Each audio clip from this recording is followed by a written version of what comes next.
Hey, Craig. Guy, remember it? So you don't have to. In 1953, War of the Worlds came out. The H.G. Wells story terrified audiences and is often seen as a classic. So, of course, years later, they had to remake it. I mean, good God, what is wrong with people? Can't they leave something that's perfectly fine alone?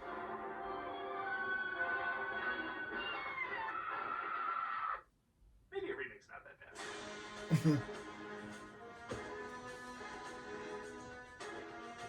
Now, make no mistake, I do like the 53 version. But it's not like it's a film that doesn't lend itself to other interpretations. Hell, the film has been remade several times. So when Spielberg took his shot at it in 2005, it didn't sound like a bad idea. So after we were bombarded with tons of advertisements, big-name stars, and expensive special effects, the audience reaction was clear. The ending sucked. Yep, despite critics and audiences being rather indifferent to the film, the one thing I heard from just about everybody was, that ending sucked. But look, almost 2 decades later, is there more to it than just a disappointing conclusion?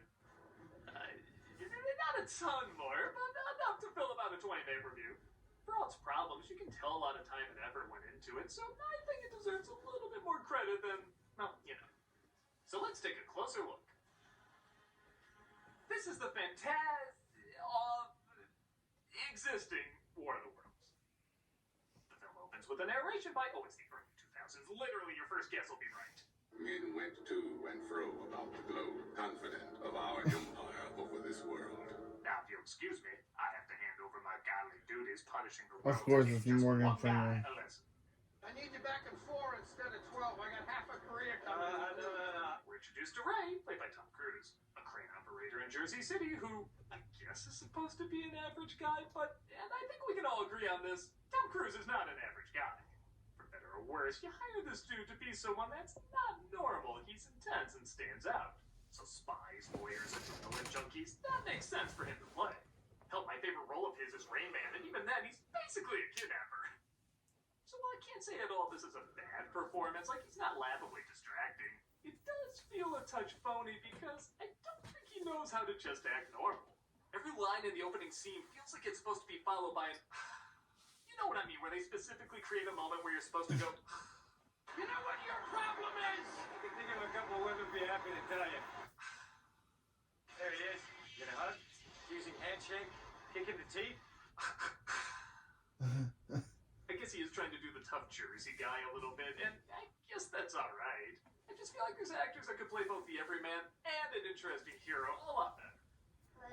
Oh, Rachel? Ray has to look after his kids. Rachel, played by Dakota Fanning, and Robbie, played by Justin Chaplin. Hey, it's Sally and Goku. Excited for your move to San Francisco?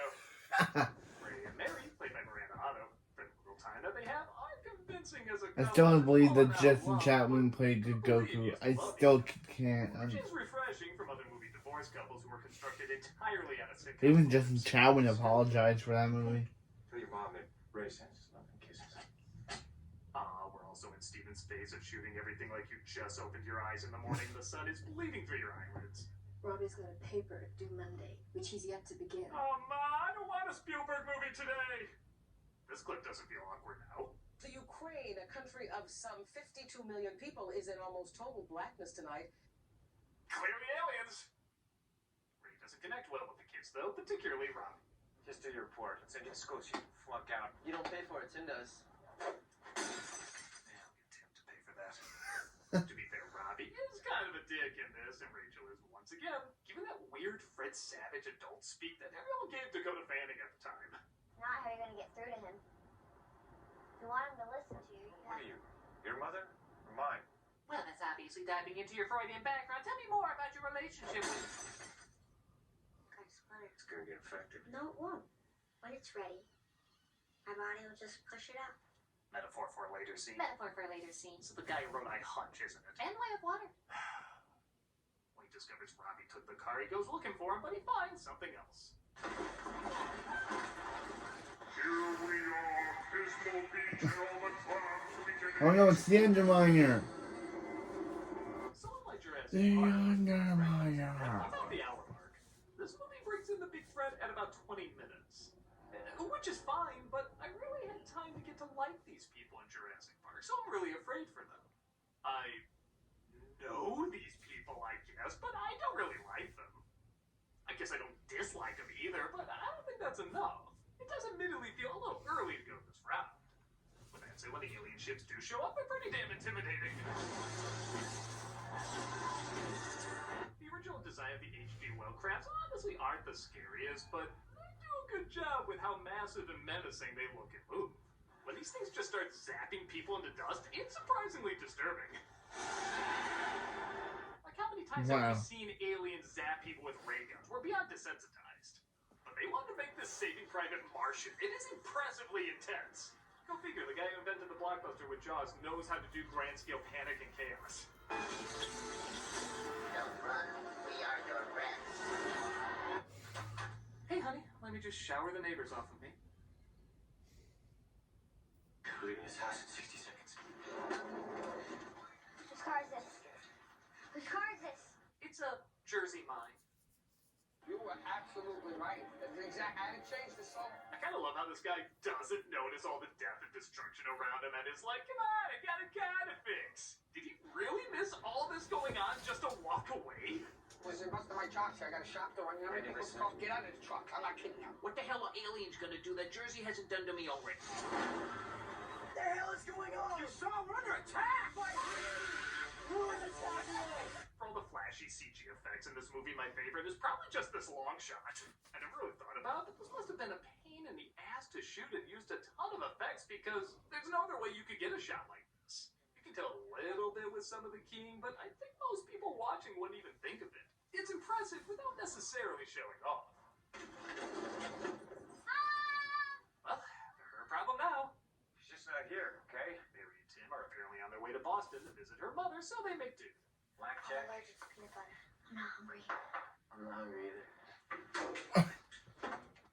This is when the window says, I'm also allergic to peanut butter. You know on the Weather Channel when there's a tornado and they tell you to go down the basement for safety? It's like that. There's gonna be tornadoes? Kid, you just saw a city blow up. Tornadoes will be an upgrade. Those wacky aliens are up to no good again. Don't worry, we have wooden doors. That kind of science is way too advanced for alien life. Next morning, they take a look at the damage. Alright, Mercury Theater, you're taking this hoax just a little too far. In all seriousness, this is a really cool set and a really cool way to show it off. I like Spielberg, despite pioneering or at the very least popularizing CG effects, still at times realizes the importance of mixing effects. If CG doesn't hold up years later, at the very least the stuff that was actually there will. Wow, so that's what happens when you don't use airplane mode. Once the tripods start to move, no more news comes out of that area. A news crew shows the aliens are beaming down using the lightning to activate the ships that were put there years ago. Keep watching the lightning. That is them. Well, did you hear anybody say Shazam? It isn't our sequel bombing. Shazam. Keep your eyes only on me, understand? You're gonna want Anyone hear them say Shazam or it was I because like how the he tells sequel Rachel to bomb. keep eyes on him and don't look around because it would scare her. And then when he gets to the car, he tells her to close her eyes, which he could have just told her before. I want you to close your eyes, okay? Got them closed? Even if somehow she didn't see the destruction literally all around her by just looking at Ray, she would probably ask, Hey, why is there a fall breeze in the living room? And why is the fireplace so loud? thankfully she was saved from all that grisly imagery.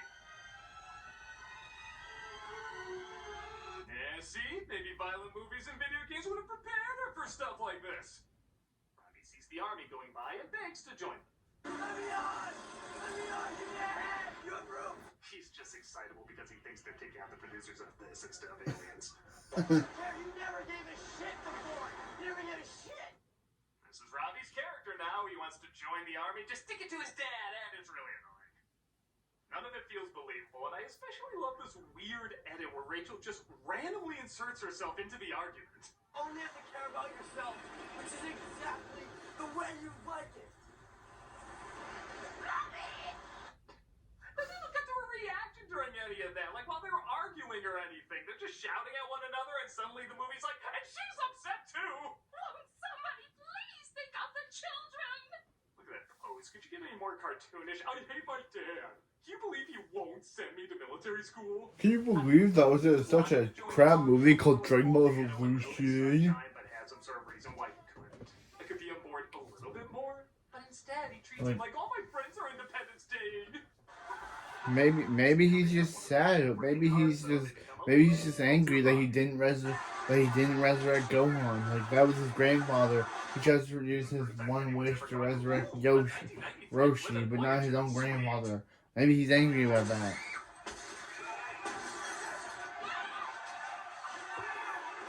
That was fun. Who's for pie?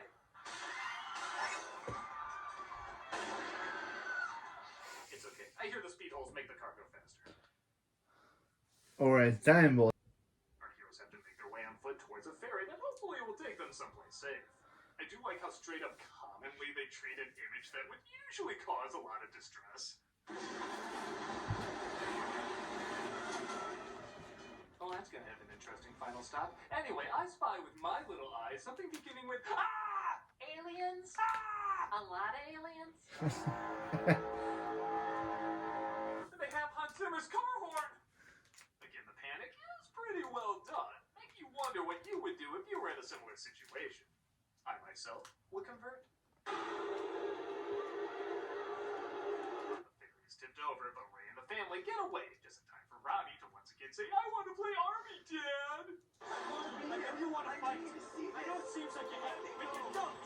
You don't. And get this, Ray has to let him go because Rachel is being attacked not by aliens, but by overly cautious onlookers. Sweetie, you gotta come with us. Dad's getting my dress. I have to stay here. I can't stay here. Why is this so hard to grasp? My dad is over there. Please don't kidnap me. But we need to focus on the message that I guess in theory is fine, but in practice makes no sense. I need to be here. I want to see them. Visit your sister. Please let me go. You need to let me go. Let me abandon Rachel now the way you've always abandoned her. Yeah, how does this add up? The whole film they hammer in how he was never there for them. So now the idea is you really should have been there even less. How are you gonna ever let go if you barely even reached out? This would be like the message to Finding Nemo if it was applied to the father from Fresh Prince of Bel-Air. I guess he is such an awful parent, though. He lets him go, thinking he got blown up while Ray saves Rachel. I'll tell your mom you finished your report. What was it on? Illegal immigration? That's funny. And I'll tell people that you go on to be one of the worst animated episodes of all time. Okay, we're not gonna see a character. We're gonna see a performance. Peach snubs. How did you know what I was called in my college days? They defeated the greatest power in the world in a couple days. Walked right over us. And these are only the first. They'll keep coming. That's why we gotta stop the steal. Look, I gotta go. But there's aliens out there. I know. They killed a few of these things in Osaka. That's what I heard.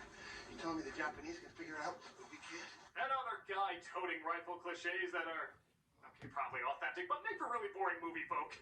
I have a daughter. Why did you bring us here? To fight all together, right? I figure the girl can run with, what, 20 grenades until she turns into fireworks?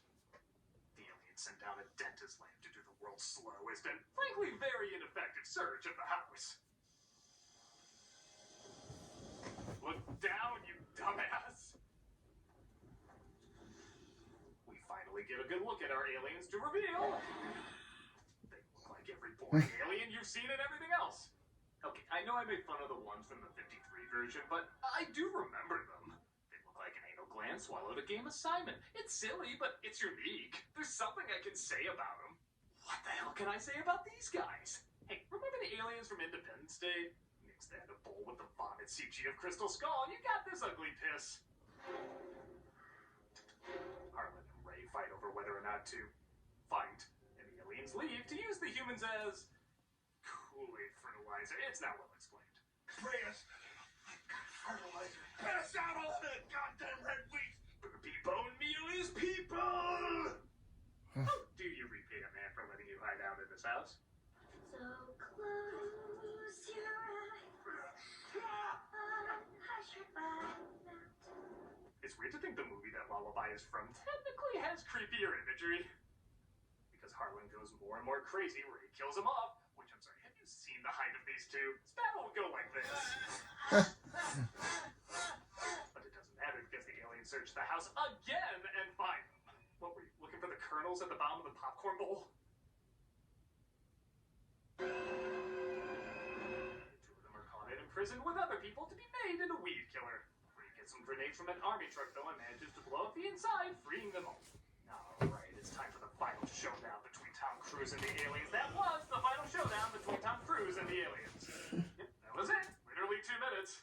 As most fans of the story know, the aliens can't survive our diseases and end up dying one by one. So, I don't think that's the part of the ending that people hate. This film, let's face it, has few to no ideas and not the most interesting characters. So you have to rely on the spectacle of either feeling like you're really there with these people or give us some cool action. The effects on the aliens, the more you see them, look increasingly fake so they don't feel real. And then the big fight with them at the end, like I said, is only a few minutes. So there's no real payoff. It'd be like if the ending of Jaws was, You're gonna need a bigger boat. but there is one major payoff. Robbie's okay. What did he even do? Did he join the army? Did he just watch things go boom? Did he save anyone? Did he get back at the aliens? So many things they acted like were important suddenly aren't important. He just hugs his dad like, yeah, that's what it's all about. Discover that... I don't know what we discovered in this. Family good, disease bad? I knew that going in, and this didn't give me a more unique point of view on it. I don't know. It's possible I'm missing something. Honestly, the original words from H.G. Wells are far more interesting and even inspiring than anything the film just gave us. By the toll of 1 billion deaths, man had earned his immunity, for neither do men live nor die in vain. Could you give us a film based on that writing? Oh, you just did. War of the Worlds has a lot of problems just past its ending, but there are a lot of things about it that stand out. They're just not on a spectacle level that the film needs them to be. The panic is appropriately huge and intense, but we've seen it done better. The characters are passable, but they need to be memorable. The effects are decent, but they need to look breathtakingly real.